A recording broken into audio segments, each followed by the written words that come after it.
Hey everyone, James here, owner of PaydirtDFS.com. Just wanted to do a little breakdown video of a new table and model over at PaydirtDFS.com. This model is going to be found in the free research section. If you haven't already checked out all the free research stuff, there's a tab for it here. There's a whole bunch of different sports. We're going to be looking at baseball specifically today. One of the things that has been brought up quite a few times over in the Discord is thinking about how good a team is, not only based on how many runs they scored, but how fragile they are to opponent strength. So you can kind of think of this in the same way that you think of an ELO model, which is found with chess and something that I run for esports, which is looking at a player or a team's performance in regards to the strength of their opponent. So do teams or players have better performance against weaker opponents? How strong are they against good opponents? How much can we attribute their strength to their opponent in general, right?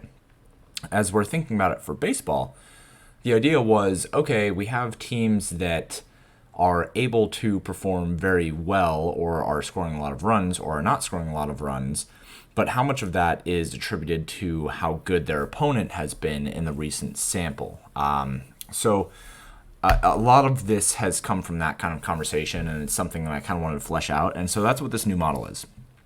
When you go to the research sheets and you go to hitters, and then you go to team trending stats, matchup ELO, this is the table that you're going to find. So what this is showing us how fragile a team is to their opponent pitching strength.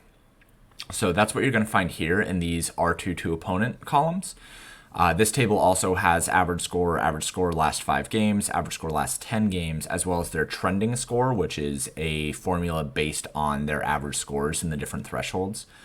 And then these R2 to opponent columns, we have R2 to opponent based on the entire season. We have it in the sample, which is 25 games. We have it in the last 5 games, and we have it in the last 10 games as well. And then we also have a trending R2 to opponent strength as well, which is based on all of these different thresholds as well. So what are we looking at here? Basically, what this is saying is the higher this R2 to opponent trend is, or the higher any of these R2 columns are, the more dependent on opposing pitching strength a team is to find their ceiling. So a team like Houston in this R2 opponent trending, they are very dependent on bad pitching in order to find their ceiling. Whereas a team that is lower, a team down here like San Diego, they are not dependent on opposing pitching at all to find their ceilings, and they have been scoring well overall.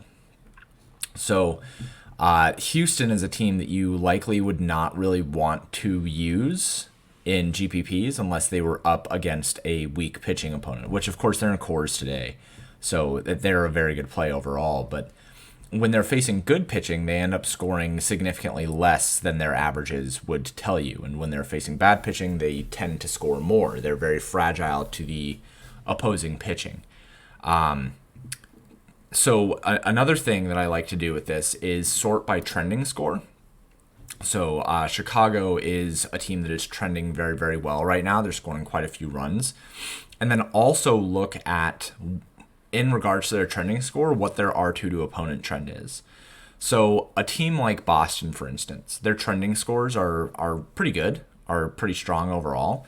And their R2 to opponent trend is really low. It's almost 0%, right? So, and on the season, they're around 0% as well. What this tells us is that Boston can kind of be used in any matchup. It doesn't matter if their opponent pitching is strong or weak or whatever. Boston has shown that they are able to perform in any range of matchups. Same with San Diego. San Diego's trending scores are pretty good, 5.85 runs per game. Throughout the entire season, basically, San Diego has been able to produce no matter who their opponent is, whether it's a weak opponent or a strong opponent.